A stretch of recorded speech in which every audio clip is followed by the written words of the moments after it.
એઆઈનો પૂર્ણ વિકાસ માનવજાતની છેલ્લી શોધ હશે. હાલમાં દિલ્હીમાં ભારત મંડપમાં ચાલી રહેલી ચોથી એઆઈ સમિટ વિવિધ કારણોસર ચર્ચામાં છે. વર્ષ 2025માં ફ્રાન્સના પેરિસમાં યોજાયેલી છેલ્લી સમિટમાં વડાપ્રધાન મોદીના આ સમિટ ભારતમાં યોજવાના પ્રસ્તાવને મંજૂરી મળી હતી. એ રીતે આ વર્ષે આર્ટિફિશિયલ ઇન્ટેલિજન્સની આ વૈશ્વિક સમિટ ભારતમાં યોજાઈ છે અને એમાં 7 દેશોના રાષ્ટ્રપતિઓ, 2 ઉપરાષ્ટ્રપતિ, 9 વડાપ્રધાનો સહિત 135 દેશોના પ્રતિનિધિઓ અને વિશ્વની ટોચની Google DeepMind, Alphabet, OpenAI, Anthropic, Meta, Microsoft, Nvidia જેવી ટોચની ટેક કંપનીઓના સીઈઓ અને એઆઈના નિષ્ણાંતોનો કુંભમેળો જામ્યો છે. અહીં અનેક સત્રોમાં તજ્ઞોના વ્યાખ્યાનો જ નહીં પણ વિવિધ પેવેલિયનોમાં સેંકડો સ્ટાર્ટઅપ રજૂ કરાયા છે, જે ભારે આકર્ષણ જમાવી રહ્યા છે અને 3 લાખ જેટલા રજિસ્ટ્રેશનો થયેલા છે. તેથી સમિટના સમયને લંબાવવાની જરૂર પડી છે. વડાપ્રધાન નરેન્દ્રભાઈ મોદીએ એઆઈની ભારતમાં અપાર સંભાવનાઓ દર્શાવતા એકવાર કહ્યું હતું કે ભારત પાસે ડબલ એઆઈ છે. એમનો એઆઈથી મતલબ આર્ટિફિશિયલ ઇન્ટેલિજન્સ અને એસ્પિરેશનલ ઇન્ડિયા હતો, જે અહીં સાર્થક થતો જણાઈ રહ્યો છે. વિજ્ઞાન અને ટેકનોલોજીનો વિકાસ વિશ્વની સંસ્કૃતિના વિકાસનો પણ ઇતિહાસ રહ્યો છે. આધુનિક સમાજ અને સંસ્કૃતિના આર્થિક અને સામાજિક માળખામાં આમૂલ પરિવર્તનો ઔદ્યોગિક ક્રાંતિની સમયરેખા સાથે આગળ વધતા રહ્યા છે. સ્ટીમ એન્જિન એટલે કે વરાળ યંત્રના વિકાસ સાથે પ્રથમ ઔદ્યોગિક ક્રાંતિએ આકાર લીધો હતો. ત્યારબાદ વિદ્યુત શકિતની શોધ અને વિકાસ સાથે એના બીજા તબક્કાના પ્રૌદ્યોગિકી વિકાસના મંડાણ થયા હતા. જ્યારે પાછલી સદીના 60 અને 70ના દાયકામાં કમ્પ્યુટરના વિકાસ સાથે ડિજિટલ ક્રાંતિએ નવી દિશા ચીંધી હતી.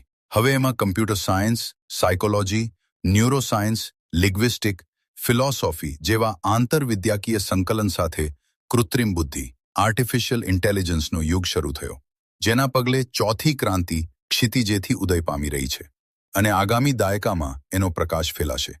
પણ જ્યારે ક્ષિતિજે એની લાલીમાં પથરાઈ રહી હતી, એ સમયમાં વિજ્ઞાની નહીં એવા આપણા મૂર્ધન્ય હાસ્યકાર સ્વર્ગસ્થ વિનોદ ભટ્ટે એકવાર લખ્યું હતું કે કોઈ એવું કહી શકે કે હવે તો કમ્પ્યુટરોય કવિતા રચી શકે છે. સૂરજ, ઘુવડ, વસંત જેવા 150-200 શબ્દો કમ્પ્યુટરમાં સેરવી દીધા પછી બટન દબાવતા જ 1 ડઝન કવિતાઓ બહાર આવી જશે. મંજૂર, 1 ડઝન નહીં, 1 ગ્રોસ કવિતાઓ કમ્પ્યુટર ઓકી નાખશે. પણ કયામતની રાહ એટલે જાઉં છું કે ત્યાં તો જલન, મારી માં પણ હશે જેવી હૈયાને હચમચાવી નાખે તેવી ચીજ કમ્પ્યુટર તેના બાપ જન્મારે નહીં આપી શકે. સ્વર્ગસ્થ વિનોદ ભટ્ટનો મત આજે પણ એટલો જ સાચો જણાય. તોય તેમને આજે જે રીતે એઆઈ અને ChatGPT, Grok, Gemini, Open એઆઈથી લઈને ઘર આંગણે ઓલા એઆઈ, સર્વમ એઆઈ જેવા દેશી ચેટબોટ વિકસી રહ્યા છે એનો અંદાજ નહીં જોવાય. એટલે એઆઈ કેવા કારનામા કરી શકે છે એની કલ્પના આજે પણ આપણે નથી કરી શકતા, તો ત્યારે તેઓ તો શી રીતે કરી શકે? આમ તો આર્ટિફિશિયલ ઇન્ટેલિજન્સ શબ્દ જહોન મેકાર્થીએ છેક 1955માં ઉપયોગમાં લીધો હતો. પરંતુ જ્યારે એઆઈ માનવ બુદ્ધિને પણ આંટી જાય એવા તબક્કે પહોંચવા કદમ માંડી દે, ત્યારે કોઈ કવિ, લેખક કે તત્વજ્ઞાની નહીં, પણ નખશિખ ધુરંધર વિજ્ઞાની એવા સ્ટીફન હોકિંગે ઉચ્ચારેલી ચેતવણી ધ્યાને લેવા જેવી ખરી. તેમણે ચેતવણી ઉચ્ચારી હતી કે એઆઈ એ માનવ ઇતિહાસની સૌથી મોટી ભૂલ હશે. તેમણે બીબીસીને આપેલા એક ઇન્ટરવ્યૂમાં પણ આ વાત દોહરાવી હતી. તેમનો મત હતો કે મશીનો કરતાં માનવ મગજની ઉક્રાંતિ પાછળ પડી રહી છે.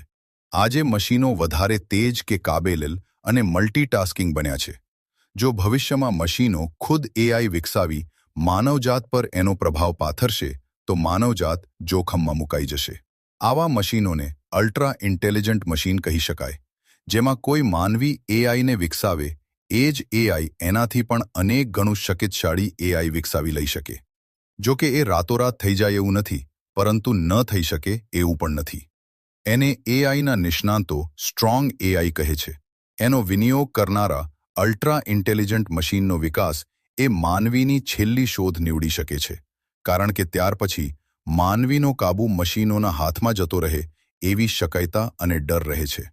એઆઈના તજજ્ઞો આવા સ્ટ્રોંગ એઆઈની સામે નજીકનું જોખમ, જેને વીક એઆઈ કહેવાય છે, એ કૃત્રિમ બુદ્ધિ, આર્ટિફિશિયલ ઇન્ટેલિજન્સનું ગણાવે છે.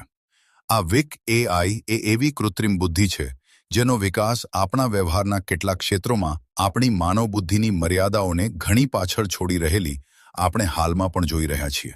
અને અવિચારી માનવજાત આવી એઆઈનો પોતાના સ્વાર્થમાં દુરુપયોગ ન કરે કે એનો દુરુપયોગ ન થાય એની ખાતરી આપી શકે એમ નથી.